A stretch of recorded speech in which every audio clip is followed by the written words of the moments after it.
So তোমাদের মধ্যে অনেকে বলে যে ভাই আমার জীবনে নজর লেগে গেছে, ঠিক আছে, মানুষ আমার লাইফে নজর লাগিয়ে দিছে, আমি জীবনে ভালো কিছু করতে পারছি না। তো আমি তোমাদেরকে বলবো যারা কোটিপতি, ঠিক আছে, যারা কোটিপতি তাদের আগে নজরটা লাগতো, যদি মানুষের নজরটা যদি লাগতো আর কি। এগুলো নজর ফজর ভাই কিছু হয় না, এগুলো হচ্ছে জাস্ট একটা মানুষের বাহানা, ফেক। তাহলে মুকেশ আম্বানিকে নজর লাগতো, তাহলে ইলন মাস্ককে নজর লাগতো, যারা কোটিপতি তাদেরকে নজর লাগতো। আজকে লাখ লাখ কোটি কোটি মানুষ তাদেরকে দেখে জ্বলে, তাদের তবু কিছু হয় না, কোনো রকম নজর লাগে না, ঠিক আছে। তো আমি আজকে ডিফারেন্সটা বলবো, একটা রিচ মাইন্ডসেট আর একটা পুয়ার মাইন্ডসেটের মধ্যে ডিফারেন্সটা কি। আজকে একটা গরিব মানুষকে তুমি বলতে শুনবা যে তোকে যদি 1 লাখ টাকা দেওয়া যায়, তোর কাছে যদি 1 লাখ টাকা চলে আসে, তুই কী করবি তোর লাইফে?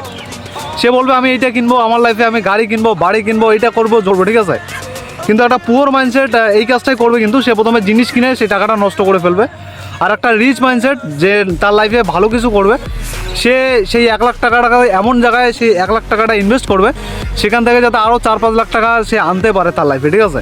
মানে টাকাটাকে এমন জায়গায় ইনভেস্ট করো যেখান থেকে সে আরও টাকা যাতে আনতে পারে। এইটা কিন্তু রিচ মাইন্ডসেট তারা এইভাবে কাজ করে, তারা টাকাটাকে এমন জায়গায় ইনভেস্ট করে যেখান থেকে আরও টাকা পাওয়া যায়, সেখান থেকে আরও টাকা যাতে আসে, ঠিক আছে। তো আর যারা পুয়ার মাইন্ডসেট তারা কী করে, জিনিস কিনে, বাইক কিনে, ঠিক আছে, মানে এমন এমন জিনিস কিনে ফেলে সেখান থেকে কোনো রকম রিটার্নই আসে না, আর টাকাটা ফালতু কাজে নষ্ট হয়ে যায়, আর তার যে পরিশ্রমটা সেটাও বেফালতু নষ্ট হয়ে যায়, ঠিক আছে। এটা হচ্ছে difference poor mindset and rich মাইন্ডসেটের মধ্যে। তো আজকে এই ভিডিওর মধ্যে ডিফারেন্সটা বললাম।